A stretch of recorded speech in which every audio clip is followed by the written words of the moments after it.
Hey guys, it's me Astrid, and I'm sick and miserable, so what better time to not do homework and record an orchid video instead? Yeah, I have been so busy this term, and I think it's taking a toll on me. I mean, look at my hair. Do I look like a witch? Or what?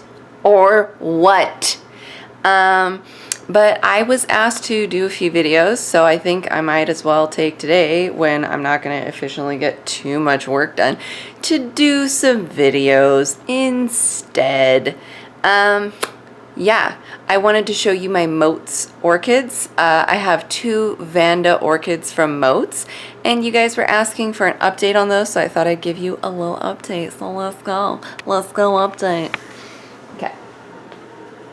So here they are, over here in the sunny window, and they're both doing pretty well. Now this is the Vanda Arjuna Nirvana cross Vanda cristata, and this actually got an official name from MOTES Orchids. Now it is called Vanda Naoki Kawamura, and that is actually a guy from my city. So if Naoki, you're watching this, this is my Naoki Kawamura Vanda. I think the genus name is something else, but I'm just going to call it Vanda because it's Vandaceous. This one dropped a lot of leaves. You can see it dropped about 4 leaves with those little husks, but it has been putting out a new root. I think this one might just be a little fussier than the other Vanda I got, but it is putting out a new root, and that is hopeful for me. Now here's the other one. This is Vanda Miami Velvet cross Vanda Miami Mandarin. And this one has put out 2 new roots. You can see them right here. And it's also working on a new little leaf in the center there, if you can see that. So both of these seem to be doing relatively well in semi-hydroponic. I've been so busy this term that I've really neglected my orchids a lot. So any bad things that have happened to them is mostly, essentially all my fault. For being neglectful, sorry orchids. But yeah, these are my 2 MOTES Vandas. The thing about putting Vandas into semi-hydroponic is that a lot of Vandas tend to have really long, well-established giant root systems.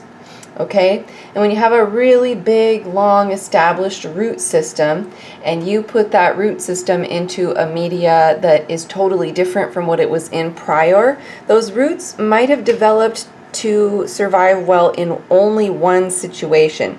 So if you're changing from bark to semi-hydroponic, you might be okay. If you're changing from bare root in the air to semi-hydroponic, that might be too great of a change for a really well-established plant.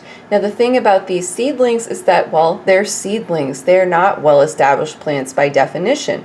So they only have a few roots. If their roots die and they have to put out new roots, it's only going to be a few roots that they're going to replace, and it's only a small plant body that they're going to have to sustain. If you took like the Vanda Sanderiana, which I just sold, sorry guys, I don't want to take care of it anymore and I'm done, and you took that root system and you put that into semi-hydroponic, it might be such a drastic change that most of those roots would die, and that big, large, well-established plant might have a long road to recovery. So when you repot your Vandas, or think about potting your Vandas at all, consider how old they are, consider how well-established they are, consider how are these roots going to do, is this too drastic a change, before you go ahead and do it. Vandas, I guess, tend to have probably one of the most troubles going into semi-hydroponic, and I believe in my Astrid brain, this is not proven fact, it's just my opinion, but I believe that because many Vandas have these well-established root systems and large root systems, and they're usually bare root,